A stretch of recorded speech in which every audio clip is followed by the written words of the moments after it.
સમાચારની શરૂઆત કરીએ વડોદરાથી તો વડોદરા નજીકના દશરથ ગામમાં ખાનગી શોરૂમમાં ગાડીઓના વોશિંગ કામ કરતો 42 વર્ષીય ઉમેદ ભવનભાઈ વસાવા નામના યુવાનની હત્યાની ઘટનાથી ચકચાર મચી છે।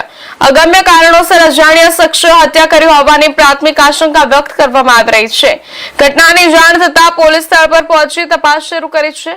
પ્રાથમિક માહિતી મુજબ મૃતક ઉમેદ વસાવા ખાનગી શોરૂમમાં ગાડીઓના વોશિંગ કામ તરીકે ફરજ બજાવતા હતા। પિતાના મોતિયાના ઓપરેશન બાદ તેઓ પુત્રની જગ્યાએ ડ્યુટી પર ગયા હતા। સવારે પરિવાર તેમને બોલાવવા પહોંચ્યો ત્યારે તેઓ જમીન પર બ્લેન્કેટથી ઢાંકેલી હાલતમાં મૃત મળ્યા હતા।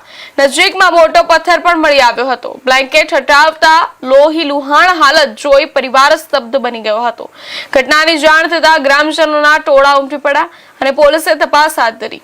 આ બનાવો બનતા પહેલા મૃતકના બહેનને ફોન પર પણ જાણ કરવામાં આવી હતી। નાના ભાઈના નામથી મૃતકના બહેનને ફોન કરવામાં આવ્યો હતો અને જણાવવામાં આવ્યું હતું ઉમેદને કોઈએ પથ્થર મારી નાખ્યો છે અને મૃતકના પરિવારમાં પત્ની, 2 સંતાનો તથા ભાઈ બહેનો છે। પરિવારે હત્યારાઓને ઝડપીને કડક કાર્યવાહી કરવાની માંગ કરી છે। પામેલ કોણ છે તમારા? મારા ભાઈ છે અને શું બનાવો? હા, નોકરી કરતા હતા। મારા પપ્પા ઠેકોને એવા આવતા હતા। મારા પપ્પા નોકરી કરતા હતા એટલે પપ્પાનું ઓપરેશન કરાયું છે એટલે એવા 2 દિવસ હું આવે છે। બરાબર।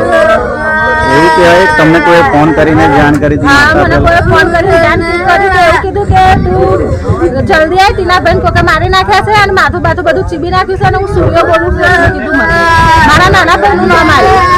એવું છે? પછી એનો ફોન જ કાપી નાખ્યો।